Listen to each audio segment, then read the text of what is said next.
Hello everyone, welcome back to another episode of the Very Cold Lasagna podcast, your place for all those filthy casual takes on the world of sports. I am your host, DylanLasagna. This is episode number 179 of this icy yet spicy sports podcast. And in this episode, we're here to talk about a WWE pay-per-view, or as the kids like to say, premium live event that took place this past Saturday, January 27th, 2024, and that was the WWE Royal Rumble. The 2024 37th annual Royal Rumble event took place this past Saturday, and I'm here to provide you my kinda late, out-of-date review of that event that took place. So, yeah, I have a lot of thoughts on this pay-per-view that only had 4 matches on the card, but was a kind of long show. But nonetheless, we're here to talk about it as we kicked off the road to WrestleMania XL, aka WrestleMania 40. So before we begin our review, before we begin our journey in this episode, a little bit of housekeeping before we begin. Make sure you follow me on social media on the X or Instagram at Very Cold Lasagna. If you're listening to this on audio, for all my audio-only listeners out there on the podcast, whether it's on Spotify or Apple Podcasts, make sure you rate and review the show, 1 to 5 stars, however you want to rate it. And make sure you leave a review as well. Give me some feedback where I can improve upon the show. And if you're watching this on YouTube, make sure leave a like, smash the subscribe button especially, and leave a comment with your own takes on what I'm talking about in each and every episode. And as always, make sure you share this with your friends, share this with a stranger, share this with your coworkers, or just share this with just about anybody, with all the good, the bad, anything that I have to say here on Very Cold Lasagna. So make sure you spread the good word, or even the bad ones, about Very Cold Lasagna, and let's keep this ball rolling with that icy yet spicy lasagna. So anyway, let's talk about this 2024 WWE Royal Rumble taking place on January 27th, 2024. This actually was announced to be taking place back in September, and would be emulating in Tampa, Florida, or St. Petersburg, as they like to proclaim it. And it actually was, by the way. It would emulate from St. Petersburg, Florida, in the Tampa Bay region in Tropicana Field. So that's home of the Major League Baseball's Tampa Bay Rays team. So for those of you that not really keen on sports, but I just let give you a little bit of an education. So WWE actually has previously used the stadium before. So they had a Royal Rumble in that stadium. So that was back in 2021 during the COVID-19 pandemic, and there were no fans in this Royal Rumble. They used the screens, the Thunderdome, so people were technically in attendance, just, not there in person. Like, the screens like they were, for NBA games. So yeah, it was pretty much the so-called Thunderdome. So no fans were in attendance for that one. The winners of those matches were Edge and Bianca Belair. So there you go. So for those unfamiliar with what exactly the Royal Rumble event is, it houses the traditional Royal Rumble match, or in recent years, matches. So there are 2 30-person matches, one for the men, one for the women, that take place. So 2 wrestlers that drew number 1 and number 2 start off the match, with more wrestlers coming in at 90-second intervals with another number that they drew until the 30th and final participant comes in. So this match continues until each and every participant gets eliminated. And how they get eliminated, they go over the top rope with both feet touching the floor, whether it's over the top rope or they're on the apron and their feet get touched on the floor.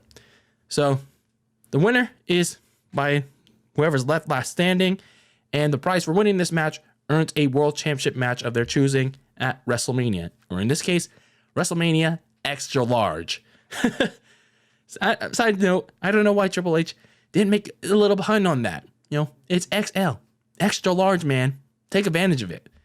So anyway, that choice comes in either the WWE or World Heavyweight Championship for the men's side. And on the women's side, you have the Women's World Championship or the WWE Women's title for the women. So there you go. So now that you're caught up on the rules, a little bit of background on this Royal Rumble event, let's talk about the actual show itself. So Hulk Hogan, brother, he did the cold open. People were a little skeptical, a little concerned that he was going to participate physically in this Royal Rumble match. I was a little too, because, you had several back surgeries, brother, and I'm very concerned about your health at your age. So I love me some Hulk Hogan. I mean, as the wrestler, of course, but it's like, pump the brakes, brother. Like, I don't want you getting hurt. So for people that were worried about Hogan doing more than an actual cold open, they didn't have anything to worry about on that night. So Hulk Hogan introduced everybody to the Royal Rumble. And before we got the actual festivity started, we got the return of Pat McAfee back on commentary. So not only was he on for just one match, he was there for the whole show. So good to always hear Pat McAfee. And yeah, a little side note, it kind of sucks what he's show is going on with ESPN, and kind of expected what would happen. But I mean, he's making that bank, so can't blame him. I really can't blame him. So we got the ball rolling with the first match of the night, and that was the women's Royal Rumble match. 30 women, last woman standing, would get a women's championship match at WrestleMania. So this is the seventh iteration of the women's Royal Rumble match, and this one actually I think had the most intrigue going into it, because in contrast to nearly half of them, like half of the women's Royal Rumble matches prior to it, you at least had multiple picks going into it. You could at least come up with several scenarios where you could lay out, who was going to win this women's Royal Rumble match, and lay out several scenarios of which champion they would face, as I get my water here. And throughout the month of January, said picks, each made their case as to why, and even teased potential WrestleMania matchups. So I kind of appreciated that part from Triple H. So you did what you could. So some of those announced participants included Nia Jax, Bayley, Becky Lynch, and Bianca Belair. So the four big names out of this pool. The latter two were favorites to win this match. And of course, there was also Bayley. So let's talk about the match itself. So starting out at number 1 and number 2 was Natalya. And then at number 2 was the return of Naomi. So Naomi, for those that don't know, this was her first appearance in WWE since almost 2 years ago. May of 2022, she walked out of WWE with Sasha Banks.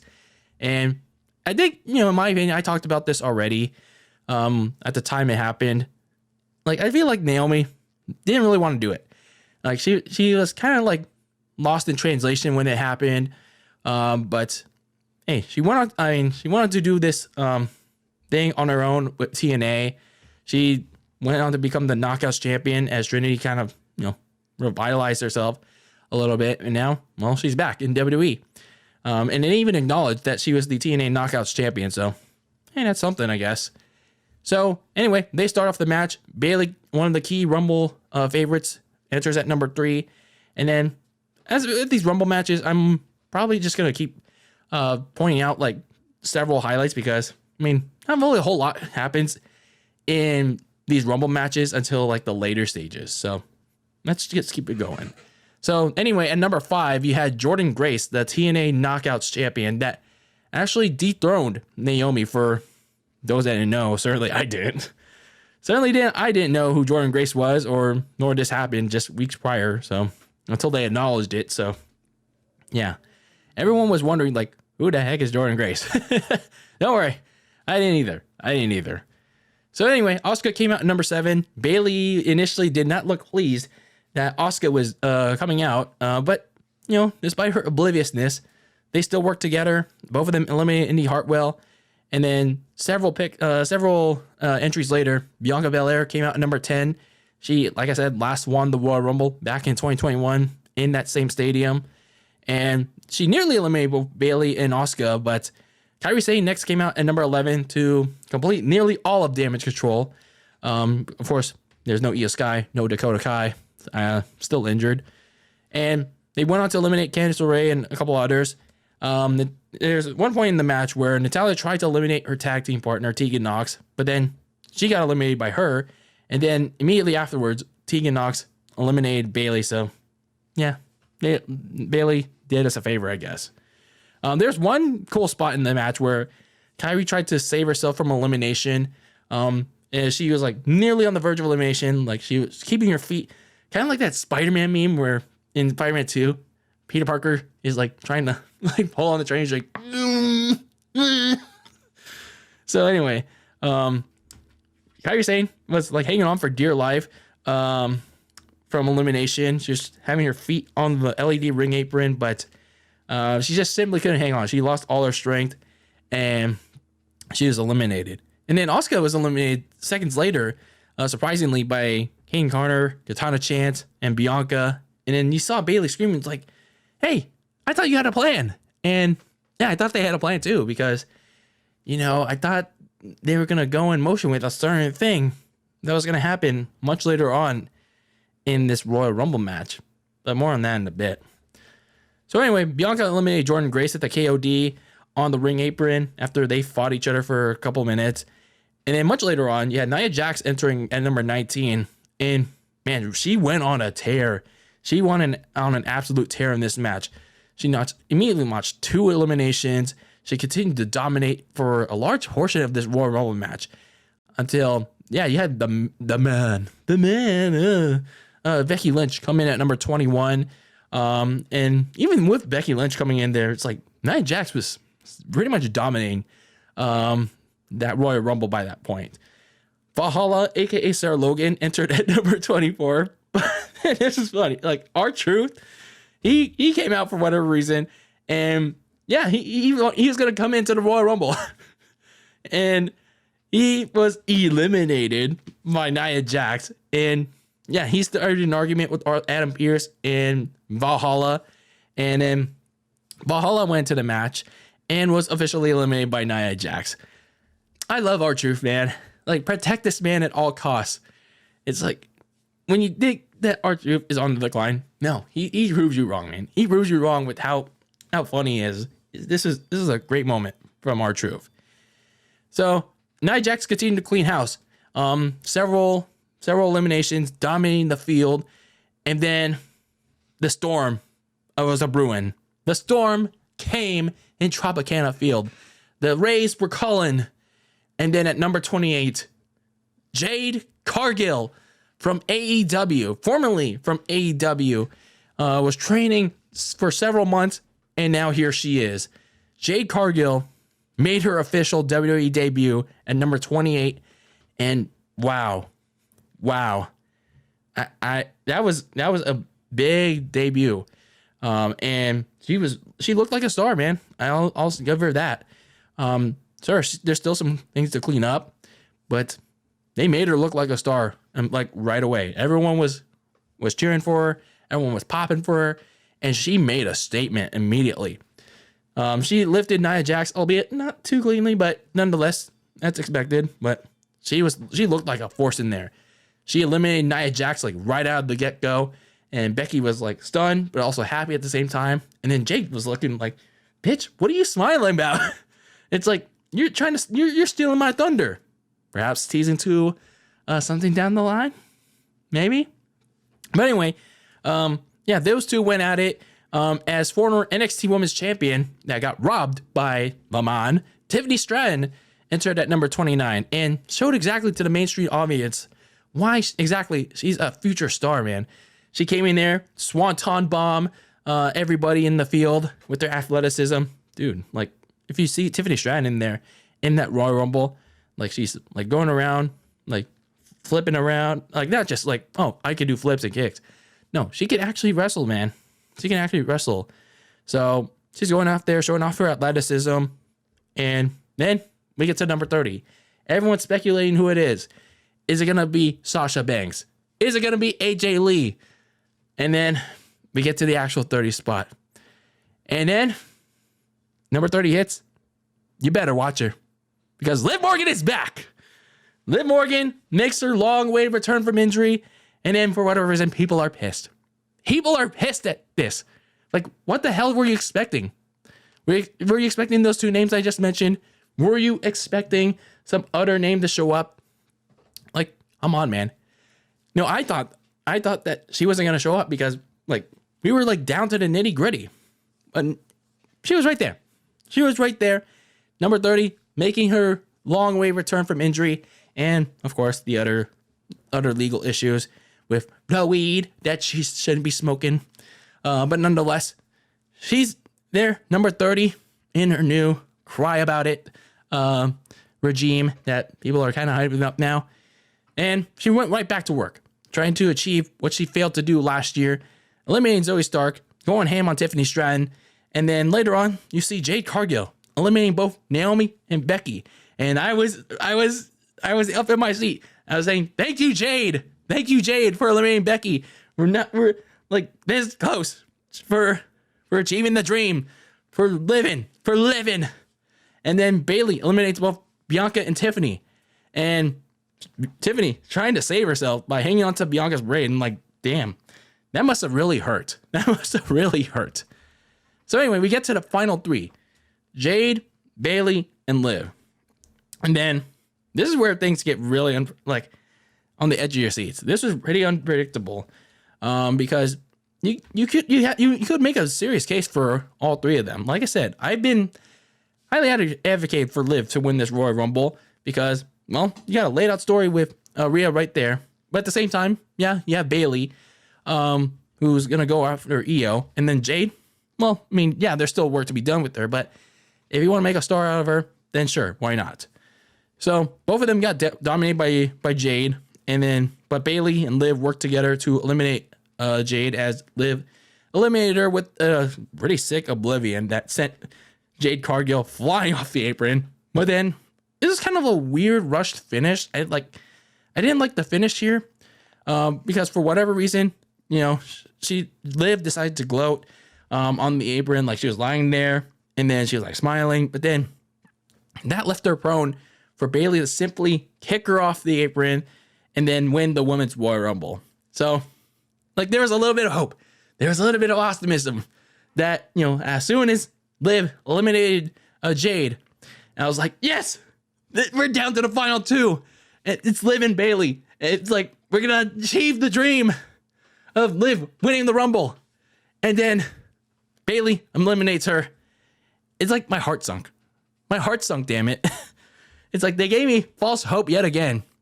It's like, I think I can compare this to my 49ers, like getting like their heart sunk for 2 years straight in the NFC Championship game, losing that heartbreaker to the Rams in 21, and then getting absolutely pummeled with no quarterback in 2022.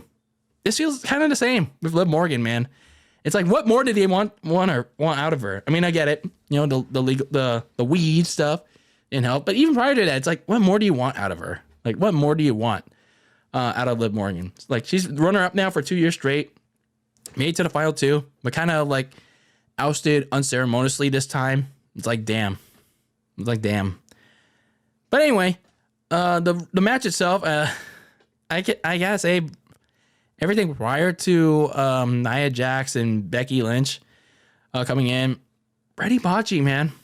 Pretty botchy, pretty sloppy. Probably the sloppiest I've seen since, the initial Royal Rumble in 2018. It's like, this is messy.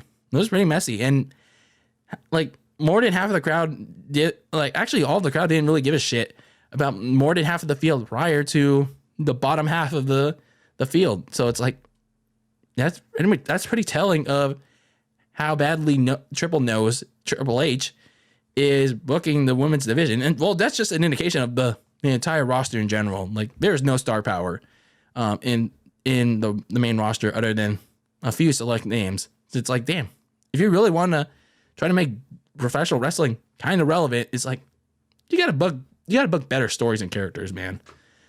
So anyway, the back half was really fun. It was really unpredictable to watch, with a lot of intense eliminations, a lot of like unpredictability, because like I said, there were 3 women in there with like a big cases of, they could go to WrestleMania and face so-and-so. But again, I wasn't a real fan of the ending because I thought they should have let Liv and Bayley have some breathing room, actually go the distance. You know, been a little bit more respectable way for, you know, if that was still the ending. No, at least I would have kind of understood. You know, Liv falling just a little bit short again. At least put on a little bit more respectable showing. But no, it's like they just rushed to the ending again. So it felt like a repeat of last year. So let's talk about the winner first, Bayley, because I talked about this a couple weeks ago on the podcast. I expected it. It was one of my picks.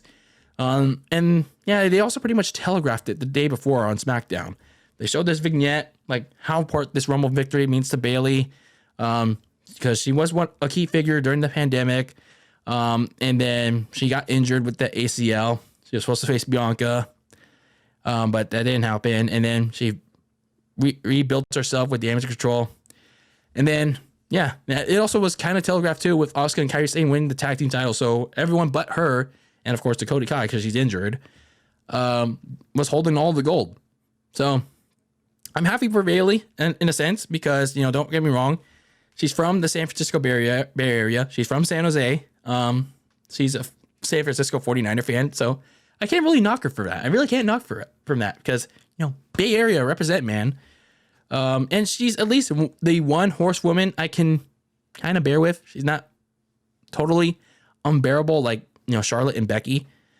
But, you know, at the same time, it still leaves me a little disappointed, because, you know, you had an opportunity here to have Liv Morgan, who had made her long return to achieve some redemption from last year and win it all. You know, it was right there for the taking too, to make an actual story out of her, and jumpstart that story between her and Rhea. But I don't think, even with the Elimination Chamber, it's probably not going to happen. I mean, you know, I'm kind of pessimistic, but yeah, what can you do? And then I know where this is going with Bayley and damage control, but it just feels to me, I don't know, it's just my opinion, it feels kind of backwards. It feels kind of like backwards booking. It kind of makes sense, but it also doesn't make sense. Because it makes sense because, you know, she completes her career accolades, you know, Raw, SmackDown Women's Champion, Tag Team Champion, Money in the Bank, Women's Royal Rumble winner now. Oh, NXT Women's Champion. But, you know, it doesn't make sense either, because it's a step backwards in trying to build up this eventual match with Io Sky at WrestleMania. Because there could have been better ways to build up to that eventual match. Instead of trying to compare it, try to make it so similar to the much more, like, again, there's been a lot of comparisons lately to trying to make Io versus Bayley to what Batista and Triple H did in 2005. When you look at it much more deeper, Batista, you know, he was still very young. Like, he was still being groomed future star that Ric Flair and Triple H were getting ready to have him blossom out on his own eventually. But then, you know, in actuality, they were using him. But for Bayley, it's like, she's already accomplished so much. Like, she's nearly accomplished everything but the Royal Rumble. And then, you know, when you have damage control there, yeah, I mean, they're kind of using her, but it's just like, damn, it just doesn't hit as effectively as if what they could have done was have, you know, Bayley cost them the tag team titles the night prior, and that could have been like the last straw. And then Bayley gets turned on inside the Royal Rumble match by damage control, and then that would make Bayley a much more sympathetic figure. Have her go through the Elimination Chamber and earn her way to Io Sky at WrestleMania. So wouldn't that have a much more impactful babyface, and much more sympathetic to the eyes of not just hardcore fans, but kind of casual fans too. So I feel like they're kind of booking this a little bit backwards, if not more backwards, in my opinion. I mean, yeah, I'm a little bit biased towards, you know, Liv, but I just feel like for Bayley, I mean, no knock on her at all, because she does kind of deserve this, because she's been jobbing out, but also losing. So they have some work to do if they want to make her like into a more credible challenger again. So I just feel like there could have been better ways to do this. There could have been better ways to book this eventual match between Bayley and Io Sky at WrestleMania. Sure, they'll say, oh, she's gonna go after Rhea at WrestleMania, but eventually she's gonna go after Io. And one more thing, like it was Triple H that convinced Batista to go after JBL first. Bayley's the one that said, "Oh, I'm gonna go after Rhea." So she didn't. If I remember correctly, I don't recall Io Sky telling Bayley to, "Hey, if you're gonna go and enter this Royal Rumble, you should go after Rhea," because essentially Bayley is the second in charge, or the de facto second in charge, because she said Dakota's the mastermind in all this. So it's like, man, I don't know why they're doing this kind of thing. It's pretty confusing. It's, like I said, backwards. It's pretty backwards. So now, they leave themselves convoluted, and in essence, they kind of fucked Liv Morgan's return already. But we'll see it play out. But I don't know. Maybe it's just me being pessimistic. So I could see them probably booking an Elimination Chamber match to determine who's going to be Rhea's number one contender. And they're probably going to have Liv in it. They're probably going to have Becky in it, Nia Jax, and then whoever's going to be in the rest of the other spots. But if that match comes down to Liv and Becky, I can see the inevitable happening. And the not good kind of inevitable. So stay tuned for that. So let's see it played out. Let's see what happens. And kind of pessimistic as to what's going to happen between Liv, Becky, Rhea. But maybe more optimistic about what happens with Jade Cargill, though. And let's see what happens with Bayley and Damage Control. So let's see. Either way, Bayley is your Royal Rumble winner. And let's see if they try to pull this off in any sort of way. Next up, we had the undisputed WWE Champion Roman Reigns taking on Randy Orton, the Viper, AJ Styles, the Phenomenal One, and LA Knight. Yeah, this feud was first ignited back in September when Jimmy Uso, Solo Sikoa were feuding with AJ Styles. They wrote him off TV with an injury angle, and that led to LA Knight, stepping in and replacing him as John Cena's tag team partner, as someone dropped a big thing in the background. Anyway, so John Cena had a new tag team partner in LA Knight for Fastlane, and that eventually led to LA Knight eventually challenging Roman Reigns for the undisputed WWE title at Crown Jewel, which he lost due to some bloodline shenanigans. Meanwhile, Randy Orton made his return a couple weeks later at Survivor Series, and after helping out the Super Friends, beat the Judgment Day in War Games, he went over to SmackDown. He signed exclusively there to go after Roman Reigns, and because he was out for revenge for the Bloodline, taking him out, minus Solo Sikoa because he wasn't there yet. For taking him out last year when, in reality, that was like a cover up for him taking time off for that year-long back injury that he had. So Randy Orton, LA Knight, and then AJ Styles made his return from getting written off TV. So they were butting heads over who would get the first crack at getting on revenge for Roman first. So Nick Aldis, the general manager, arranged a three-way at New Year's Revolution, and the winner would get Roman Reigns at the Royal Rumble. But then Roman Reigns is like, I don't know about that. That's not going to work for me, brother. So he and the rest of the Bloodline would attack all of them. And as Roman Reigns was gloating, it's like, I'm too good for this shit. So Nick Aldis was in the background telling Paul Heyman, he's saying, congratulations, Mr. Heyman. Tell Roman Reigns that he earned himself a fatal four-way at the Royal Rumble. So Roman Reigns is not pleased about this. Paul Heyman was not pleased about this. So 2 weeks later, Roman Reigns initially threatened not to defend his title. But after Nick Aldis gave him his own threat of making this a three-way for the vacant title, Reigns signed on the dotted line and made it official. So that's where we are with this undisputed WWE Championship match. Now, I'm not going to lie. This Bloodline thing, this Roman Reigns thing. I mean, I love Roman Reigns' tribal chief run and what he's done, but it's like they really haven't had a lot of material for Roman to work with, like since SummerSlam. It's like it's been kind of a drag, to be honest with you. And I just feel like they're really trying to get to that point at WrestleMania. What that is, I don't know. I really don't know.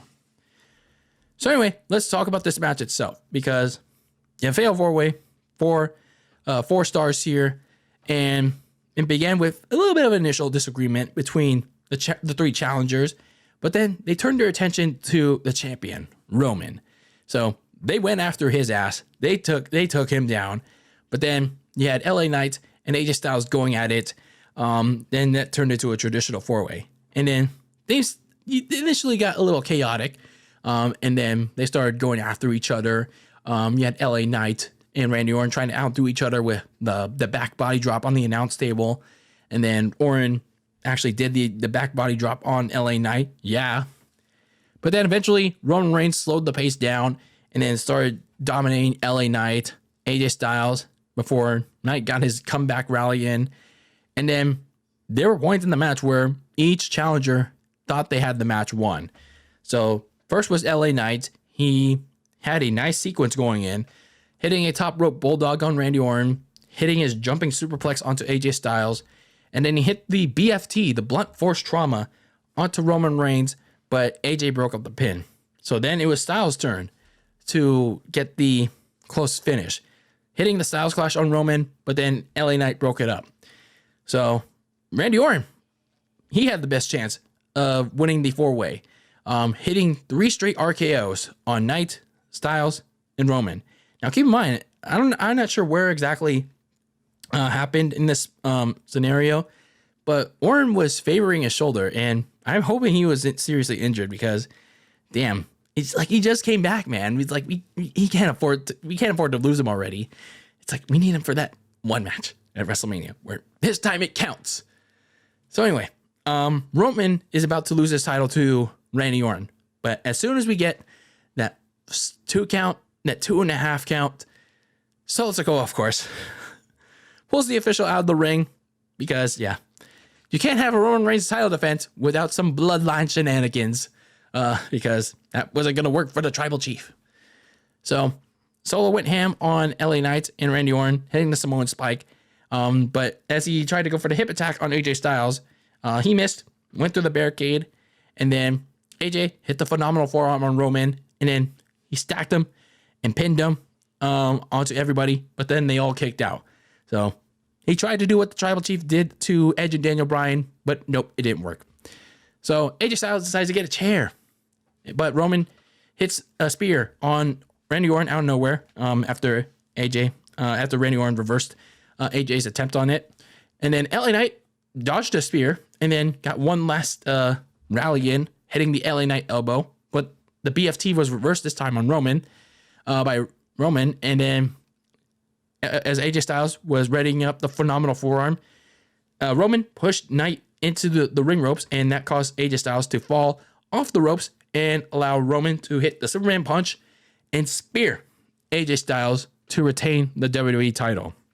So this, I mean, yeah, people had mixed feelings about this fatal 4-way match, but you know, I thought the change up in making this a fatal 4-way match was fine. I thought it was a nice change of pace. I mean, it wasn't certainly Roman's best title defenses, but it's certainly the best one. I mean, yeah, this is probably a controversial opinion, but I thought it was the best one he's had in a very long while, probably since last year WrestleMania. It feels like an eternity since that happened.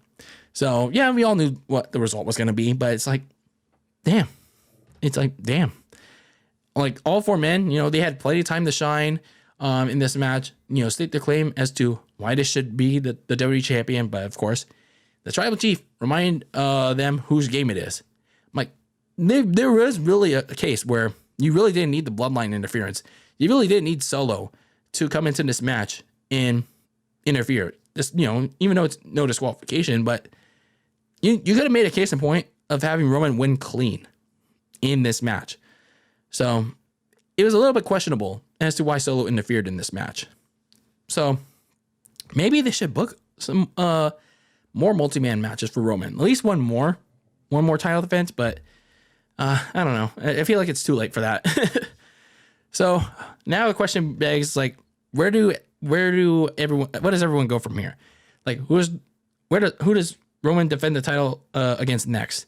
Is it Randy Orton, AJ Styles, somebody else? Because I feel like LA Knight's kind of out of the question now. So it's like, who does Roman defend that title against next? And who falls to him next? That's the real question until WrestleMania. So yeah, Roman Reigns retains in a kind of fun, but also pretty predictable fatal 4-way match. So let's talk about the third and before second to final matchup here before I'm losing my train of thought here. So that third matchup was United States Champion Logan Paul taking on Kevin Owens. Logan Paul won the U.S. title back at Crown Jewel in November. And yeah, he didn't defend the title at all prior to that. Barely made any appearances, but still promoting that U.S. title on social media, on his podcast. So hey, he's still doing some work in, by the way. So a tournament was set up a month later to determine his first title defense at the Royal Rumble. Kevin Owens would defeat Santos Escobar in the finals in said tournament on the New Year's Revolution episode of SmackDown to earn this match against Logan Paul. So the focus of this match came about on Kevin Owens' storyline Injured Hand. So that began with his feud a month prior or so with Grayson Waller and Austin Theory.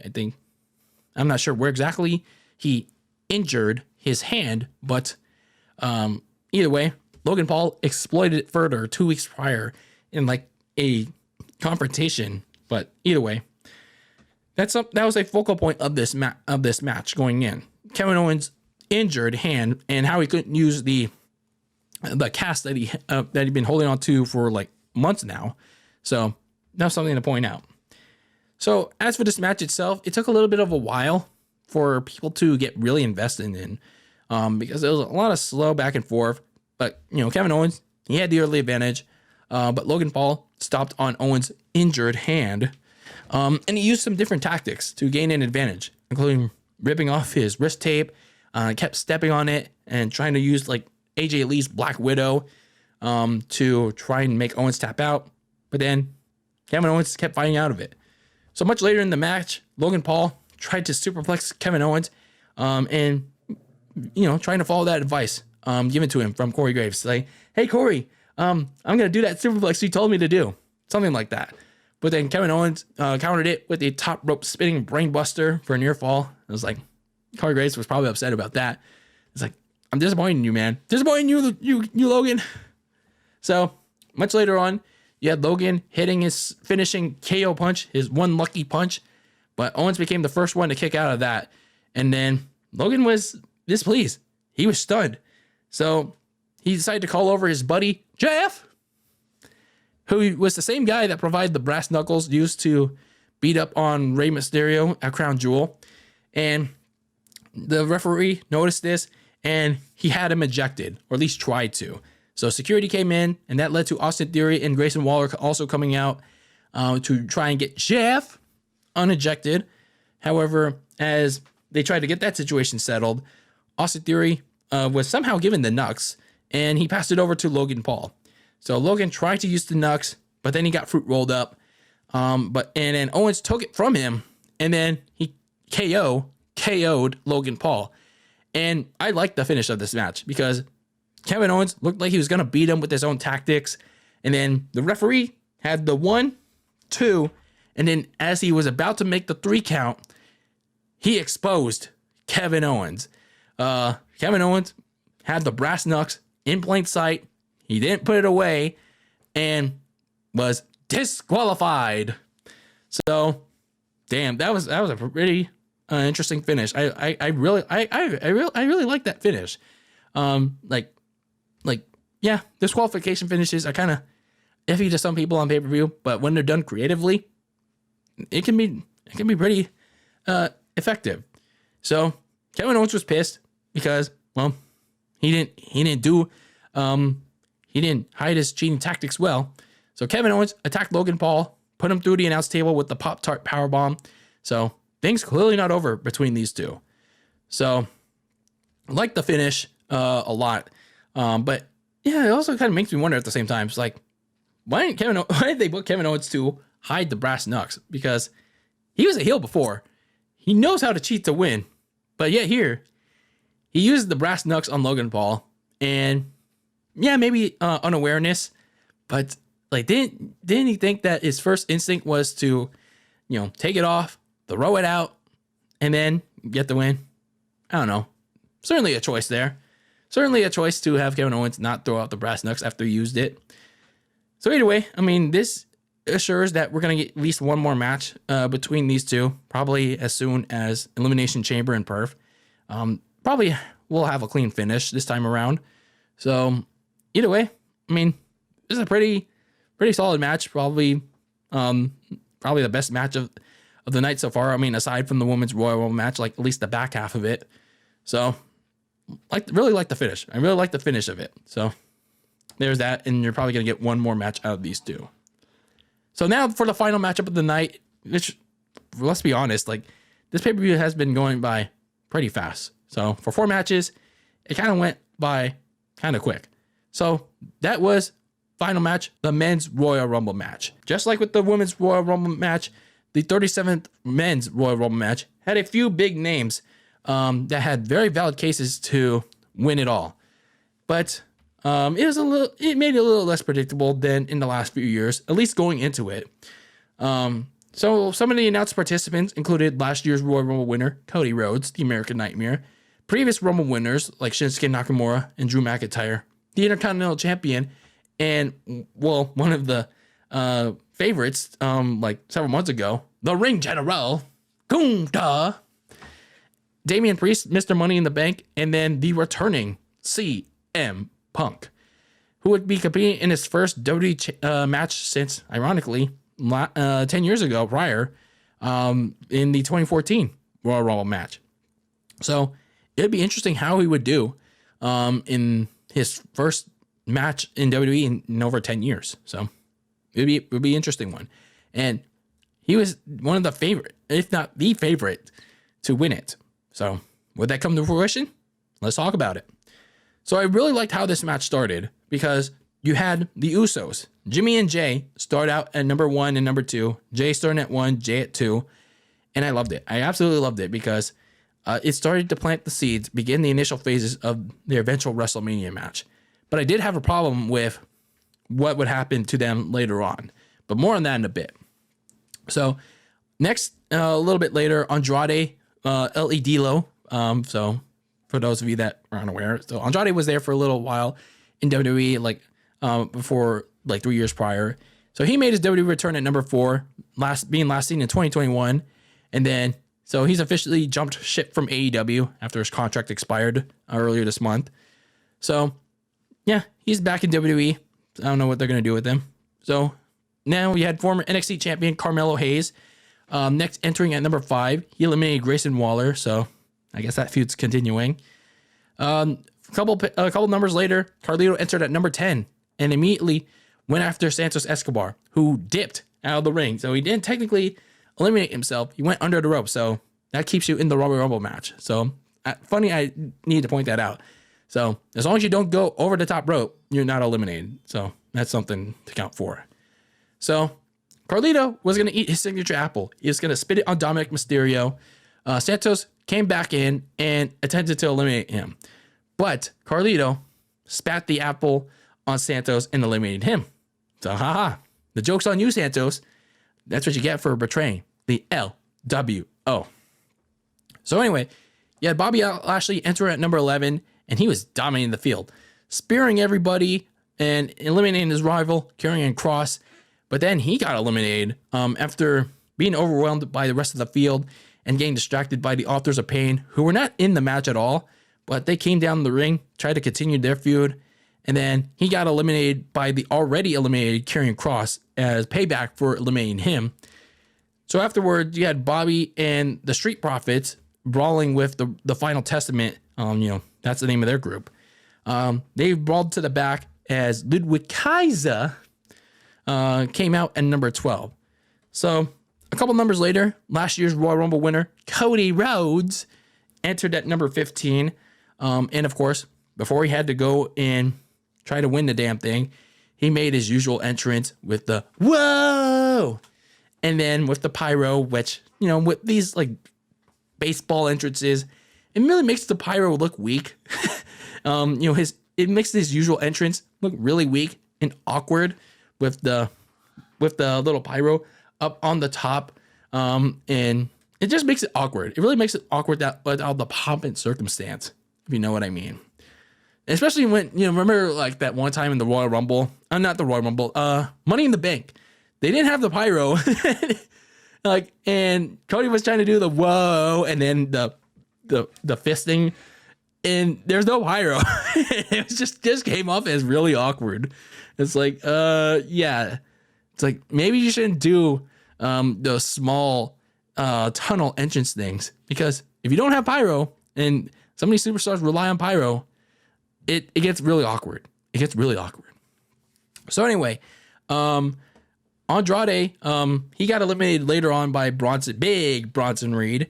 Meanwhile, you had Intercontinental Champion and last year's runner-up, the Ring General, Gunther, enter at number 18, and he went on a slapping tear. Even Dominic, he tried to get on a slapping tear on Gunther, but then he got slapped by Gunther himself. So you tried, Dominic, but you failed.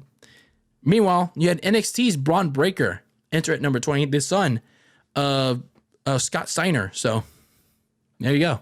A Steiner entering at number 20, and he went ham. 2 immediate eliminations, put on an impressive performance, although one of them came at the expense of Jimmy Uso. So going back to my initial point with the Usos, it's like the Usos didn't even, like, after their initial point of contact to start the match, it's like they barely even interacted with each other.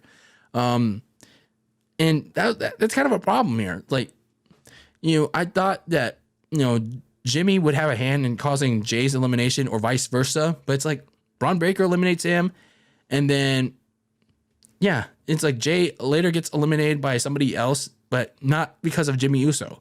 So it's like, what the hell are we doing here? Like, I forgot to mention this too. Like, some of the eliminations in the women's Royal Rumble match were like kind of questionable. And same thing with the men's. It's like some of these eliminations is like they're not really doing well to advance some of these storylines. So next up at number 21 was Omos, who had been MIA since Backlash of last year. And like, man, they really don't have anything for Omos. I guess they're really making him a special attraction. But hey, guess you're getting that big money to just sit around and find out. So good for Omos. Next at number 22 was Pat McAfee himself. He had been sitting there all night, commentating all these matches, and now he's at the commentary desk. I mean, he has to leave the commentary desk because someone set him up to compete in the Royal Rumble match, his first ever Royal Rumble match. So confused as all hell, here comes Pat McAfee, and then he decides he's going to go into the Royal Rumble match. He's like confused but still excited. But then I'm really confused as to why. Not trying to be a Pat McAfee D-writer, but it's just like people are not looking at this quite clearly. It's like for people that are not seeing how this played out, Pat McAfee eliminated himself because he saw Omos. He saw Omos in the ring. He didn't eliminate himself because he didn't want to compete in the Royal Rumble match. He eliminated himself because he saw, in storyline context, he saw this 7-foot behemoth. He even explained it afterwards. He saw Omos, this 7-foot giant, and yeah, he was kind of scared. I don't know why people didn't point that out. He's just like, oh, he didn't want to be in the Royal Rumble match. So he saw Omos, he pussied out and eliminated himself after 38 seconds. So Michael Cole mentioned that, oh, I lasted longer than you. Ha ha ha. So he went on to get roasted by Corey Graves and Michael Cole for being a pussy. And I imagine he probably got roasted on Monday by the rest of his showmates on the Pat McAfee show. And probably Stephen A. Smith too. Probably by Mike Greenberg. So yeah, probably all of his ESPN colleagues, probably his buddies on the Pat McAfee show. They roasted his ass. I bet they did. We're wussing out. in the Royal Rumble match. So funny moment. I heavily disagree with people like saying that was a waste of a Royal Rumble spot. I mean, a little bit, yes, but like, hey, made for a nice moment for Pat McAfee. So he technically did get a little bit of moment in competing for a Royal Rumble. Hopefully he gets to compete actually maybe next year, hopefully. So Pat went right back to commentary. Braun Breaker eliminates Omos pretty easily. That was pretty impressive. But then I don't know why he got eliminated by Dominic like right after. That was kind of a stupid elimination. And then right after you have JD McDonough or McDonuts or McDonald or McGoofy Head, McBobblehead, whatever you want to call him. He has a really big head. Like, Josh Peck from Jake and Josh. Like, yeah, he has a big head as big as Josh Peck. So he comes out at number 23 and he immediately gets speared by the eliminated Braun Breaker. So yeah, JD McDonald sitting there. And then next at number 24, you have R-Truth, conveniently. So R-Truth comes in at number 24, throws JD back in the ring to get officially eliminated by Jey Uso. Although I'm pretty sure that JD broke, I'm not sure if he broke the record set by Santino for shortest elimination in a men's Rumble, but probably not. Man, that Rumble record is really hard to break, huh? Would have been nice. So anyway, so for R-Truth, man, he's the MVP, man. He is your MVP of the Rumble in 2024. Because he's so funny. He's like he brings so much. He's like, how is he the best thing on your product right now? Because he has you thinking that the women's Royal Rumble was the men's Royal Rumble, and then now you have him thinking that this Royal Rumble is a tag team match, because he's trying to get Dominic to quote unquote tag him in, and then Gunther is just watching him like, what the fuck is he doing? But then he goes ahead, plays along with it, and then he locks Dominic in a sleeper hold, and then Dominic is like, help me out here, I need help. And then Dominic realizes the situation finally, so he escapes out of that sleeper hold, and then Truth gets the tag, and then he does his Super Cena comeback impression on Gunther, and he gets all of it, almost all of it, and Cody and Dominic are just watching, and it's like, what are we watching here right now?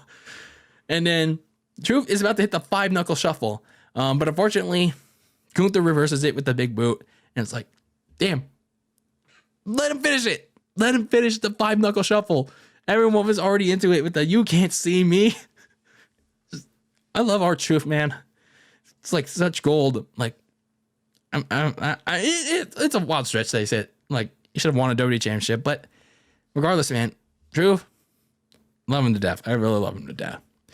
But unfortunately, the fun ended with R-Truth because a couple numbers later, Damian Priest came out at number 26, and despite being given all the money by Truth for his t-shirt sales, he went after R-Truth and for his continued interference in the Judgment Day and eliminated him, gave him a hard right, and threw him out. It's like, damn, what a joy kill. Ouch. So next came out was the perennial favorite in this men's Royal Rumble, and that was CM Punk at number 27. And he came out with a flurry in his first WWE match, at least initially. And then Sami Zayn was the last man to enter at number 30. We haven't seen him in over a month. And immediately went right after Drew McIntyre for taking him out in storyline a month ago. So things start to go along. Eliminations start to pile on. The final four saw Gunther, Cody, Punk, and Drew. And I want to mention this about Sami Zayn because he got eliminated by Drew McIntyre in relatively short fashion. And I'm like, shouldn't it have been the other way around? Because, Drew gained some justice from Sammy for what he did a month prior, but instead he gets eliminated. He gets justice served again, but in reverse. Like, what are we doing here? Like, some of these decisions are like pretty questionable, if you ask me. So anyway, the final four saw Gunther, Cody, Punk, and Drew as they cut to the champions, Seth Rollins and Roman Reigns, watching in separate press boxes. So, kind of highlighting the sort of importance of this match. So Drew McIntyre was dominating the field with Claymore kicks to each of them, but then CM Punk had the last laugh, eliminated Drew McIntyre. Drew looked pissed as all hell that he got eliminated, and then Gunther was eliminated by Cody again, like last year. So the final two came down to Punk and Cody. So it was gonna be one or the other. Was Punk gonna get the win that he couldn't get 10 years prior, or was Cody gonna go back to back? So it was an exhausting affair between the two of them for like 5 additional minutes. And especially Punk, he looked gassed. I'll say this, he looked really gassed.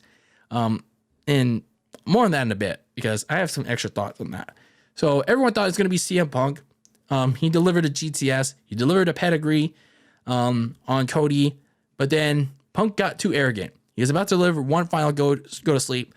He said something like, I didn't wait 10 years to lose to Dusty's kid. So he got too arrogant. And he was going to deliver one final go to sleep and eliminate Cody. But then Cody reversed the GTS and surprisingly threw the best in the world, the so-called best in the world, out of the ring. And then, ladies and gentlemen, you have a repeat Royal Rumble winner. So Cody goes back to back and then immediately shoots his shot to go after Roman Reigns. He's signaling that he's going to finish what he couldn't last year in Hollywood. And he wants to do it in Philadelphia. So, yeah, this men's Royal Rumble, I don't know. I mean, it had its moments, like, the R-Truth stuff, the Pat McAfee stuff, which were pretty good. But, I don't know. I just felt like, kind of with the women's Royal Rumble, I was just waiting. I was just waiting for the final home run stretch. But unlike with the women's Royal Rumble, where you had a little bit of unpredictability, there were some pretty good spots in there. And unlike with the women's Royal Rumble, however, with the women's Royal Rumble though, they rushed the ending. They let Punk and Cody go at it for a long time, albeit a little too long. And I will admit though, going back to that point with Punk, he looked pretty gassed. It was really concerning. It looked like that, yeah, if you're going to give this guy a marquee match against Seth Rollins, if that's still the direction at WrestleMania, that is very alarming. That is very alarming that, he looked like he was going to go after he initially had a good couple minutes, but then as you saw the match progress, he was barely getting a lick in. And then when it came down to the final two, he was looking absolutely tired, man. So that is very concerning. If that's still the match to go between Punk and Seth is going to wrestle circles around him. He's going to completely take him to school. Like, yikes. So that is very alarming. If you're both Seth and Punk.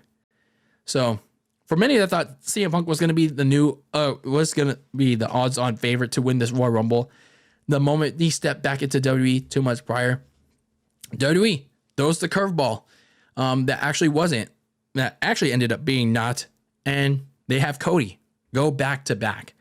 Like, dude, I said months prior that it was gonna be Gunther that was gonna win the Royal Rumble, but of course, as I said, he's still the Intercontinental Champion, so there's kind of no way that they can do it now.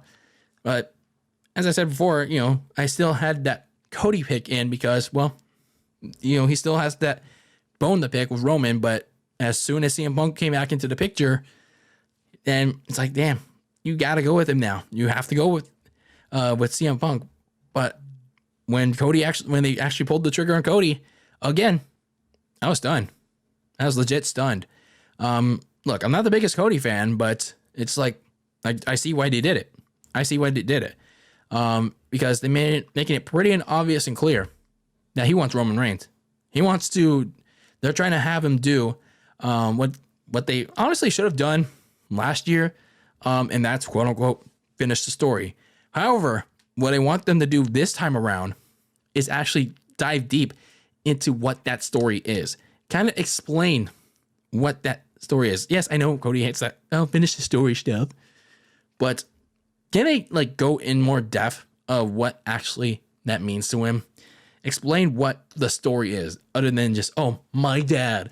I'm trying to do this for the my dad, the American dream. Like, explain exactly what this quote unquote story means for Cody Rhodes, why he wants to finish it. Because for the last year, almost 2 years, we haven't been given a true reason as to why Cody needs to absolutely needs to finish this story. Why he should feel proper to dethrone Roman Reigns. Because yes, to some extent I do think it's time for Roman Reigns to drop this title and like expand on his own character without the WWE title. But at the same time, it's like you need to think about, well, Cody, when he does actually win the WWE title, and how much of an impact it will have when, you know, if you can explain what finishing the story means to him. So I hope they do it right this time. I really hope they do it right this time. But, you know, I really doubt. But if they can, then they got something. They really got something. But then you have to also keep in mind, what at least came up in my mind is that where they're gonna have Cody face him. Are they gonna have him face, actually like stay true to their word, have him face Roman in Philadelphia at WrestleMania, or are they gonna have him face Roman at Elimination Chamber? Are they gonna have Cody use his title opportunity very early in Perth? Because remember, The Rock is cooking and lurking. So you have to remember that, ladies and gentlemen. Like, yes, The Rock is a long gamer, but sometimes what The Rock wants, The Rock will get. And you don't know if WWE and The Rock want that match with Roman at this year's WrestleMania or next year's WrestleMania or at SummerSlam. If it's at this year's WrestleMania, they're probably going to get it. But you have to pay attention in the coming days on how WWE decides to follow up with Cody's second straight Rumble victory. And that happens in Perth, oh boy, people are going to be really pissed. But if they decide to stick to the plan, then, well, people are just that really don't want Cody to finish the story, that people that want to see Rock versus Roman instead, well, people are going to have a field day regardless. So for CM Punk, meanwhile, I mean, there's always the Elimination Chamber if he wants to get to the hobbled world champion Seth Rollins. But for Punk, oh man, I feel like he really needs to. He needs to have a much better performance in this, because that did not look good. That really did not look good for Seth. Not for Seth, for Punk. Yeah, that was really concerning. I mean, yeah, it's his first WWE match in over 10 years, but it's like he's been wrestling since even prior to that, like in AEW. So this is very alarming. This is a very alarming wake-up call for people that want this match between Seth and Punk. Very concerning. So anyway, you have your two Royal Rumble winners, Bayley for the women and then Cody for the men. So all in all, I mean, I thought this Royal Rumble was, I initially thought it was a solid one, but then, looking back at my notes, looking back at some of the things that people said, and, looking back at my own thoughts, I initially thought it was a solid, but now I look at it, I mean, it's just like, man, there was some questionable decision making going on, and I don't know. It is kind of a meh.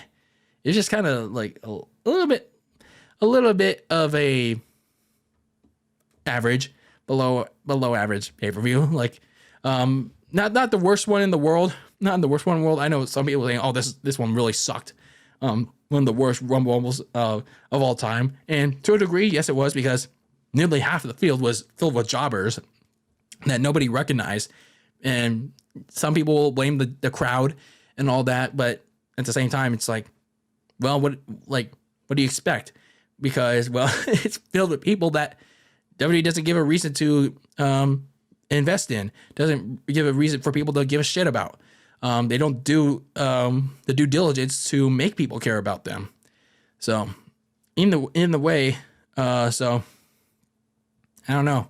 I just felt like this Royal Rumble, taking a second look at it, it's not the worst one in the world, but it's certainly not the greatest. So I feel like it's just like, a little below average, if you think about it, because just like they've pretty much kind of telegraphed it the week beforehand, so like the days beforehand. But I mean, it doesn't mean the journey to those endings were kind of fun to it, because I thought for as disappointed as I was to that ending, the Women's Royal Rumble, at least the back half of it was pretty solid. And looking back at it, they were kind of fun. Probably more so than the Men's Royal Rumble. Because, the Men's Royal Rumble was kind of meh, actually more meh than the Women's. And the results was really surprising. Although not really, because Cody was my second pick over below Punk, but I really didn't think they would pull the trigger on Cody again. But for the other matches, like the Fatal 4-Way, it was solid, but we all knew what was the result was going to be. But I thought the ending of the night was the DQ finish for the United States Championship. Very creative. It was pretty cheap for some people, but if you add a little creativity to it, then it was nicely done. So we're officially on the roads to WrestleMania again, no pun intended. And for as disappointed as it was to some certain aspects of it, I'll be patient. I'll try to be patient with it, and let it play out.